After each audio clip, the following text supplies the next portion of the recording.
ಅಲ್ಲಿ ಯಾವ ಫ್ಲೋರ್ದಾಗ ಕೆಲಸ ಮಾಡ್ತಿದ್ರಿ? ಮ್ಯಾಲಿನ ಫ್ಲೋರ್. ಎಲ್ಲಿ ಎದ್ರಾಗ ಏಕಾಏಕಿ ಏನು ಹ್ಞೂ ರೀ ಎಷ್ಟೊತ್ತಾಗೈತೆ ರೀ ಟೈಮಿಂಗ್? 4 ಗಂಟೆ ರೀ. ಭಾಳ ಜನ ಐತ್ರಿ ಮೇಡಮ್ ನೀವು ಅಂಗಡಿ ಒಳಗೆ? ಒಬ್ಬರೇ ಐತ್ರಿ. ಒಳಗಡೆನೇ ಐತ್ರಿ? ಒಳಗೆ ರೂಮ್ ಒಳಗಿದ್ವಿ ನಾವು. ಎಷ್ಟನೇ ಫ್ಲೋರ್ದಾಗಿದ್ರಿ? ಗ್ರೌಂಡ್ ಫ್ಲೋರ್ದಾಗಿದ್ವಿ. ಹಾಂ ರೀ. ಊಟ ಮಾಡಿ ಬರೋತಿದ್ವಿ ಸರ್.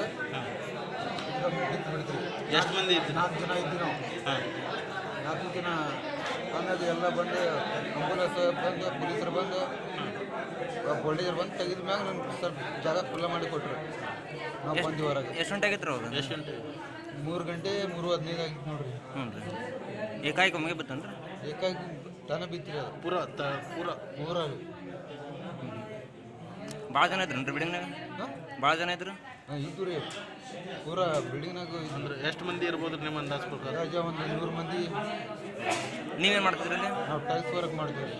ಟೈಲ್ಸ್ ವರ್ಕ್ ಮಾಡೋದು ಅಲ್ಲೇ ಇದ್ರಿ? ಎಸ್, ಅವಶೇಷಗಳಡಿ ನರಳಾಡ್ತಾ ಇದ್ದಾರೆ ಗಾಯಾಳುಗಳು. ಸೊ ಅವರನ್ನ ರಕ್ಷಣೆ ಮಾಡುವಂತಹ ಕೆಲಸ ಕೂಡ ನಡೀತಾ ಇದೆ. ಎಸ್, ಮತ್ತಷ್ಟು ಅಪ್ಡೇಟ್ಸನ್ನು ಕೊಡೋದಕ್ಕೆ ನಮ್ಮ ಪ್ರತಿನಿಧಿ ದುರ್ಗೇಶ್ ನೇರ ಸಂಪರ್ಕದಲ್ಲಿದ್ದಾರೆ. ದುರ್ಗೇಶ್, ಈಗ ಯಾವ ಮಾಹಿತಿ ಲಭ್ಯ ಆಗ್ತಾ ಇದೆ? ಸೊ 25ಕ್ಕೂ ಹೆಚ್ಚು ಜನರನ್ನ ರಕ್ಷಣೆ ಮಾಡಲಾಗಿದೆ. ಸೊ ಇನ್ನೂ ಅವಶೇಷಗಳ ಅಡಿ ಎಷ್ಟು ಜನ ಇರಬಹುದು ಅಂತ ಅಂದಾಜು ಏನಾದರೂ ಪತ್ತೆ ಆಗಿದೆ? ಯಾವ ರೀತಿ ನಡೀತಾ ಇದೆ ಅಲ್ಲಿ ರಕ್ಷಣಾ ಕಾರ್ಯಾಚರಣೆ ಅಂತ? ಗುರುಪ್ರಸಾದ್, ಏನು ಧಾರವಾಡದಲ್ಲಿ ಇವತ್ತು ಘೋರ ದುರಂತ ಅಂತ ಹೇಳ್ಬೋದು. ಯಾಕಂತಂದ್ರೆ ಧಾರವಾಡದಲ್ಲಿ ಇಂತಹ ಅಪಘಾತ ಯಾವುದೂ ಆಗಿರಲಿಲ್ಲ, ಒಂದು ಅವಘಡ ಯಾವುದೂ ಆಗಿರಲಿಲ್ಲ ಅಂತ ಹೇಳ್ಬೋದು.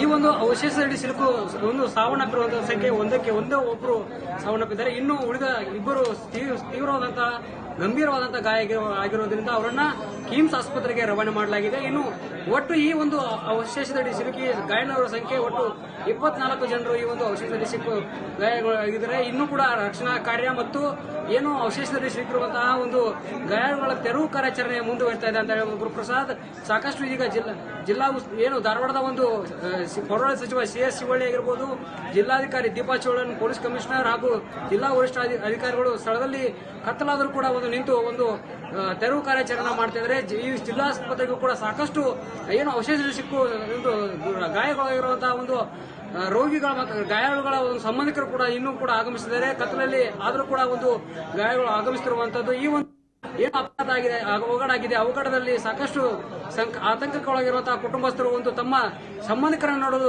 ತಂಡೋಪತಂಡವಾಗಿ ಆಸ್ಪತ್ರೆಗೆ ಬರ್ತಾ ಇದ್ದಾರೆ. ಸಾಕಷ್ಟು ಆತಂಕದಲ್ಲಿದ್ದಾರೆ, ಕಣ್ಣೀರನ್ನು ಹಾಕ್ತಿದ್ದಾರೆ. ಯಾಕಂದ್ರೆ ನಮ್ಮ ಮನೆಗೆ ಬಂದಿಲ್ಲ, ನಮ್ಮ ಮನೆಯವರು ಬಂದಿಲ್ಲ ಅನ್ನೋ ಒಂದು ಆತಂಕದಲ್ಲಿರುವಂತದ್ದು. ಗುರುಪ್ರಸಾದ್, ಸಾಕಷ್ಟು ಕತ್ತಲಾದರೂ ಕೂಡ ಒಂದು ಕತ್ತಲೆಯಲ್ಲೂ ಕೂಡ ಒಂದು ತಮ್ಮ ಮಗ ಸಿಕ್ಕಾಕೊಂಡಿದ್ದಾರೆ ಅನ್ನೋ ಒಂದು ಆತಂಕದಲ್ಲಿದ್ದಾರೆ. ಸಾಕಷ್ಟು